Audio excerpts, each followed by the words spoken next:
Assalamualaikum warahmatullahi wabarakatuh. Kembali lagi kawan di Legenda Catur Dunia. Magnus Carlsen ini nggak ada bosan-bosannya main catur. Setelah menjadi juara di Grand Chess Festival 2 hari yang lalu, Magnus Carlsen masih sempat-sempatnya mencari uang receh di Title Tuesday. Padahal 2 hari yang lalu, dia baru saja mendapatkan hadiah sebesar 60.000 euro. 1,M lebih kawan. M ya, hadiahnya kemarin lusa itu. Sekarang sempat-sempatnya bermain di Title Tuesday, mencari $1.000. Lumayan $1.000, 16 juta ya kalau kita rupiahkan kawan. Magnus bermain di 2 sesi. Sesi awal dia finish di posisi ke-7 kawan, dengan mendapatkan 9 poin, hasil dari 8 kali menang dan 2 kali remis, 1 kali kalah kawan. Pemenang sesi awal adalah pecatur muda asal Turki, Yagis Erdogmus dengan 10 poin. Posisi kedua ada Alireza Firoza. Sedangkan di sesi kedua, Magnus Carlsen menang. Berbagi tempat dengan Vladimir Fedosev, Magnus menang tie breaks. Hasil dari 10 kali menang dan 1 kali kalah pada babak ketiga. Dan untuk permainan Magnus Carlsen, terlebih dahulu saya akan coba otak-atik di game 10 sesi kedua melawan Alexander Bortnyk kawan. Salah satu pecatur kuat di permainan online, Alexander Bortnyk, dan Magnus pegang putih mengawali dengan pion raja pion E4. Ada Alekhine defense kuda F6, pion E5, kuda D5, pion D4. Di sini pion D6. Kita temui jalur normal permainan Alekhine defense dan Magnus memilih langkah utama kuda F3. 3 langkah populer yang bisa diambil oleh hitam di posisi ini. Pilihan utama yang paling populer gajah G4. Opsi kedua dengan langkah pion D pukul pion E5 atau dengan pion G6 kawan. Di sini Bortnyk memilih opsi kedua, langsung pion D pukul pion E5. Kalau kalian ingin tahu settingan gajah G4, akan saya tunjukkan.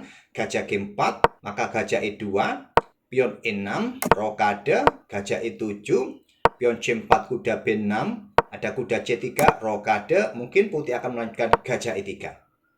Itulah settingan untuk gajah G4.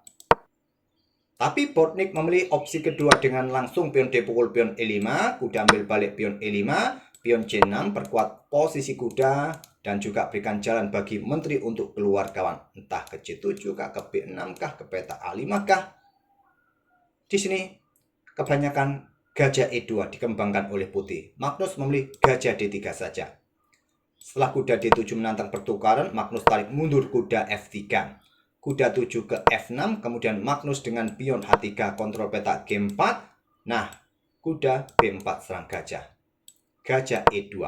Itulah kenapa tadi di langkah awalnya gajah ini disarankan ke peta E2. Memang paling kuat tadi kawan. Sekarang beda lagi ceritanya, artinya dia kehilangan tempo untuk menyelamatkan gajah.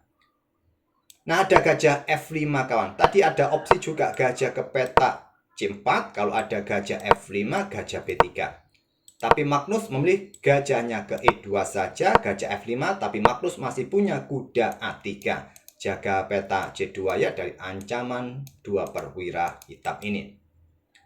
Pion E6 lanjut Bortnyk, pion C3 kuda BD5, kemudian kuda C4 langsung diaktifkan kembali oleh Magnus, tidak lama-lama di tepi papan, ingin menuju pusat sesegera mungkin. Setelah gajah E7, Magnus rokade, Bortnyk rokade, dan Magnus kuda CE5, sentralisasi.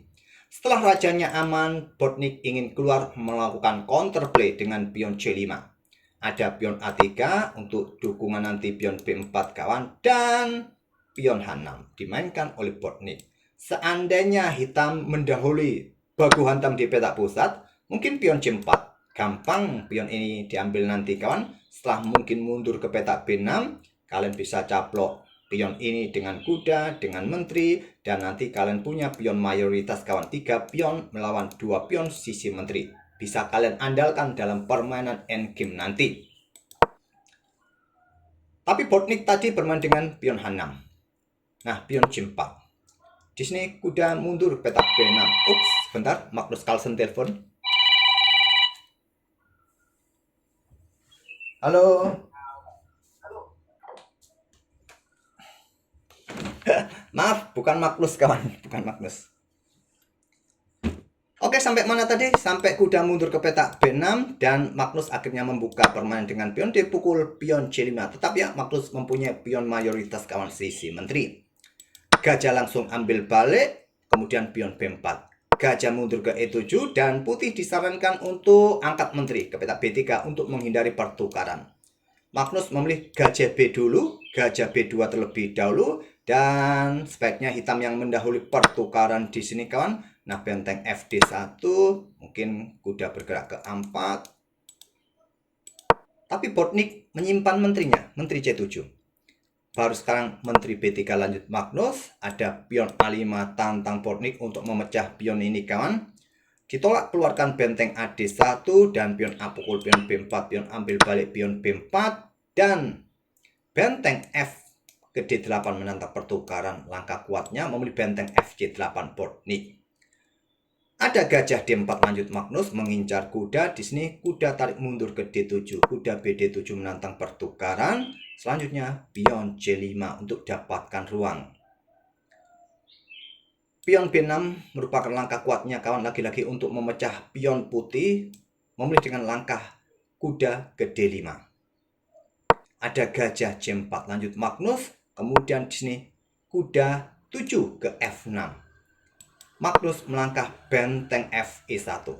Ada langkah kombi pengorbanan kawan dengan kuda caplok pion F7. Ini opsi engine-nya. Kalau raja ambil, maka gajah bisa kalian keluarkan untuk usir menteri. Menteri mungkin bergerak ke petak C6 kah, atau bergerak ke petak D7. Mungkin kalian nggak suka bergerak ke petak D7, mungkin ke petak C6. Di sini ada kuda D4 kawan. Ancam menteri, ancam gajah juga, nanti terbuka diagonal ini kawan. Mungkin menantang pertukaran kah di sini? Kuda caplok dulu di sini dan seterusnya. Magnus memilih dengan langkah benteng FE1 terlebih dahulu dan benteng D8 langkah kuat. Memilih dengan pion B6. Magnus terima. Magnus terima. Apa yang dilewatkan Magnus? Magnus melewatkan lagi-lagi taktik pengorbanan. Sekarang posisi pengorbanan ini sangat jelas ketimbang yang pertama tadi kawan. Nah, di sini jika diambil oleh raja, maka gajah akan sikat kuda F6 dulu, ambil balik oleh gajah, diikuti gajah sikat kuda D5, ambil balik oleh pion, diikuti benteng ambil balik, ancam gajah di sini kawan, dan persiapan juga discover check. Seumpama tadi di posisi ini, setelah gajah sikat kuda ambil balik dengan kuda, ya kasusnya sama. Gajah meluncur cek, ambil balik cek, raja mundur, dan bisa kalian ikuti dengan pion pukul pion. Ya, cukup berbahaya. Magnus melewatkannya dengan pion C pukul pion B6. Kuda ambil balik, dan sekarang gajah ambil balik. Ancam menteri ambil balik. Baru sekarang kuda dikorbankan oleh Magnus Carlsen. Raja ambil ternyata langkah blunder. Langkah terbaiknya benteng langsung sikat gajah duluan. Nah, di sini menteri ambil balik. Atau kalian sikat pion ini terlebih dahulu cek, ambil, baru menteri ambil benteng, silakan. Nah, menteri ambil pion B4. Jika kita hitung, putih kalah satu perwira, tapi dia masih bermain dengan sepasang benteng. Dan putih masih unggul satu pion, hitam tersisa 2 pion kawan. Ya, apapun masih bisa terjadi kawan dalam permainan cepat seperti ini. Kita berada di langkah ke-29, ada langkah brilian pertama dari Magnus Carlsen yang 2 kali dia lewatkan kawan. Nah, raja langsung caplok setelah berpikir 27 detik. Di sini gajah meluncur cek, ambil balik, benteng meluncur, tidak berani ambil, benteng C3 balasan dari Bortnik. Kalau diambil, maka kuda ini cek ya.